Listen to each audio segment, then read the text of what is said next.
महाराष्ट्र क्रांती news, आवाज सर्वसामान्यांचा। मनसेच्या दणक्याने पाठपुराव्याला यश। टिटवाळा रेल्वे स्थानकातील पुलाचे काम वेगात, स्वच्छतागृहही आता स्वच्छ व व्यवस्थित। टिटवाळा रेल्वे स्थानकातील प्रवाशांच्या सुरक्षेचा आणि मूलभूत सुविधांचा प्रश्न महाराष्ट्र नवनिर्माण सेनेने सातत्याने लावून धरल्यानंतर रेल्वे प्रशासनाने अखेर सकारात्मक पावले उचलली असून स्थानकातील मध्यवर्ती पुलाचे काम सध्या अतिशय जलद गतीने सुरू आहे। तसेच यापूर्वी अत्यंत दुरावस्थेत असलेले स्वच्छतागृहही आता स्वच्छ आणि व्यवस्थित करण्यात आले आहे। काही दिवसांपूर्वी टिटवाळा रेल्वे स्थानकातील प्रवाशांच्या समस्या, पुलाची अपुरी सुविधा आणि स्वच्छतागृहाच्या दुरावस्थेबद्दल महाराष्ट्र नवनिर्माण सेनेच्या वतीने प्रशासनाकडे निवेदन देऊन तीव्र पाठपुरावा करण्यात आला होता। त्यानंतर रेल्वे प्रशासनाने तातडीने दखल घेत कामाची सुरुवात केली आहे। या कामांची पाहणी करण्यासाठी महाराष्ट्र नवनिर्माण सेनेचे जिल्हाध्यक्ष सन्माननीय उल्हासदादा भोईर यांच्या मार्गदर्शनाखाली ॲडव्होकेट अविनाश शिडकंदे, वकील उच्च न्यायालय, उपाध्यक्ष महाराष्ट्र नवनिर्माण महापालिका कामगार सेना श्री दिलीप राठोड, विशेष कार्यकारी अधिकारी व महाराष्ट्र सैनिक श्री भाऊसाहेब घोडके, ॲडव्होकेट महेश गायकवाड यांच्यासह मनसे कार्यकर्त्यांनी स्थानक परिसराची पाहणी दौरा केला। यावेळी उपस्थित पदाधिकाऱ्यांनी रेल्वे प्रशासनाने कामाचा वेग कायम ठेवत पुलाचे काम दर्जेदार आणि वेळेत पूर्ण करावे अशी अपेक्षा व्यक्त केली।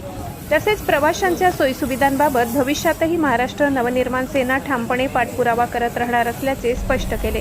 प्रवाशांच्या सुरक्षिततेचा आणि सुविधांचा प्रश्न हा आमच्यासाठी अत्यंत महत्त्वाचा आहे। नागरिकांच्या हितासाठी मनसेचा पाठपुरावा यापुढेही कायम राहील अशी भूमिका यावेळी पदाधिकाऱ्यांनी मांडली। प्रतिनिधी सगीर शेख खर्डी।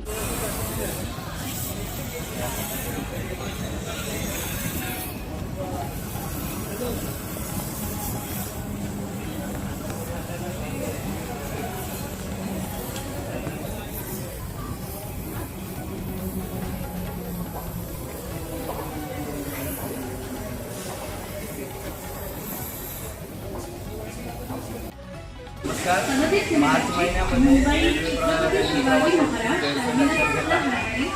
सगळ्यात